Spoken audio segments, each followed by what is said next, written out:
Stoplights and Motorcycles, honoring a 100-year-old Veterans Hall and a kid who looks to be interested in old machinery, on this month's 1916 Excelsior ride.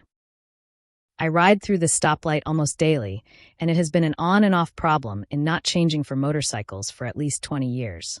In the past, I was on a first-name basis with the town's traffic engineer, who would make adjustments when I complained loud enough. Fortunately, California law allows a non-functioning traffic signal to be treated as if it's controlled by stop signs in all directions, meaning you must stop, yield to traffic, and proceed with caution.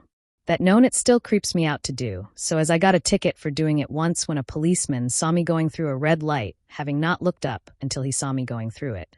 I fought that ticket for 6 months and 5 times in court and still lost.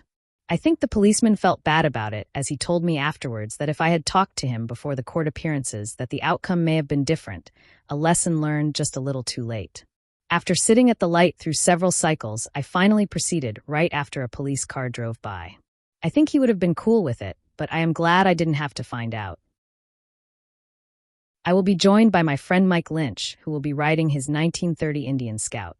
As folks that follow this series know, Mike is a consummate vintage motorcycle machinist and mechanic working on all things mechanical since he was 10 years old, and who has helped me get and keep this 109-year-old machine on the road. In a future segment, I hope to chronicle some of his work on one of these rides. The destination of our ride is the Veterans Memorial Building of the San Ramon Valley, which was celebrating its 100th anniversary.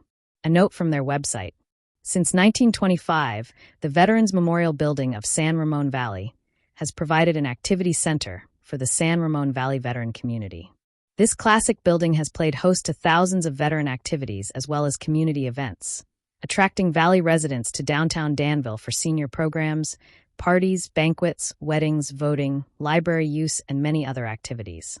In 2012, after more than 80 years of special events and wonderful memories, the town of Danville and members of the community came together to support and celebrate the renovation and expansion of our Veterans Memorial Building, and today we celebrate its 100th anniversary. Once we arrived, Mike and I enjoyed talking about the old bikes with bystanders and fellow riders, and the old cars and fire truck were fascinating to explore. This was a 1913 Studebaker Model 35 7-passenger touring car equipped with a 267 cubic inch 4-cylinder motor that produced 35 horsepower. This elegant winged motometer temperature gauge radiator cap is a work of art. As a side note, Studebaker wagons were once sold in San Ramon. This elegant Pierce was built in 1918 and sports a hard-to-find period-correct porcelain license plate with a lead bell-shaped tag showing its 1918 registration. It's also a right-hand drive model. The Patriot Guard Riders are a volunteer organization which ensures dignity and respect at memorial services honoring fallen military heroes, first responders, and honorably discharged veterans. I rode with them a few times many years ago, a great organization. Loved seeing this young man show a great deal of interest in the old machines.